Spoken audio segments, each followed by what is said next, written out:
Experian backdoor method to clean up all of your personal information and dispute accounts on your Experian credit report. You don't want to miss this hack. This is part of the 26 credit repair hacks. My name is Credit Coach Nicole Scott. Thank you so much for joining me today. If you are working on your credit or helping other people with their credit, you do not want to miss this secret website, because this website will bring up a ton of information that you don't even see on the credit report. One of my clients had over 25 different addresses that weren't even on his credit report that were actually showing on the Experian backdoor, and we got all of them off. So you're going to want to get the guide. Obviously, very important. Get the guide, comment the word guide, and then you will get exclusive access to the guide with all of these different hacks in it. But this is the website right here. You're going to put in all of your information, and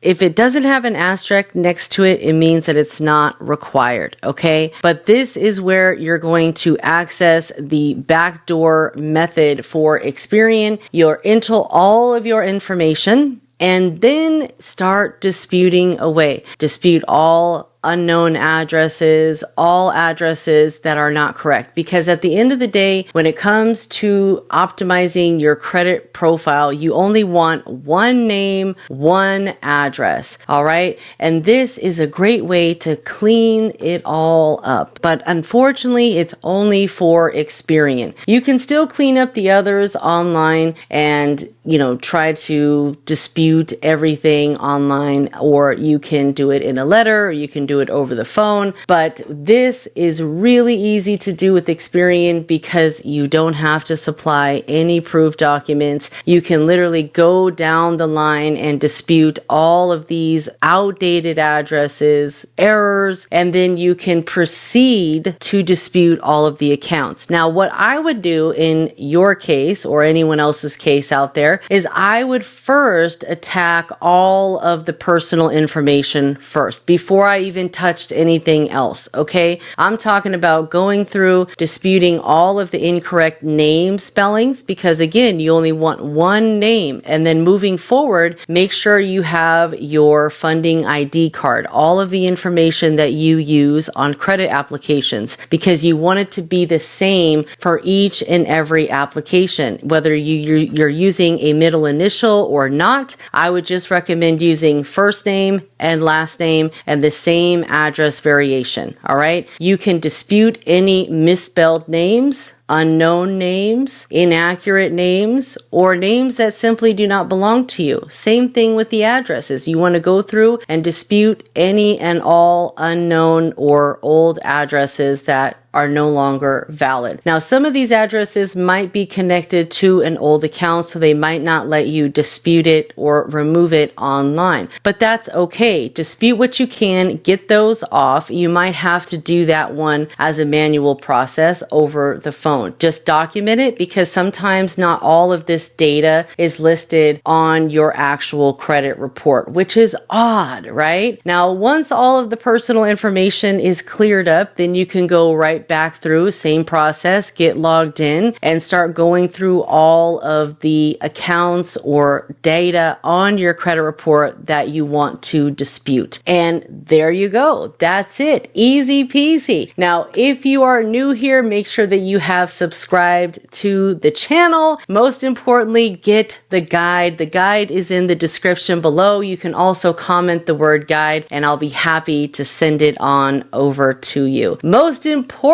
guys, you got to take action. You got to make it happen. There's no point in paying for credit repair anymore. You've got to invest in yourself, and most importantly, your time, because your time is going to allow you to respect the process, get your mindset right, respect the credit, and most importantly, leverage it for long-term success. This is a tool that is not to be used and abused, but to be cherished and respected, not neglected. Okay, my friends, I'll see you next time. Take care.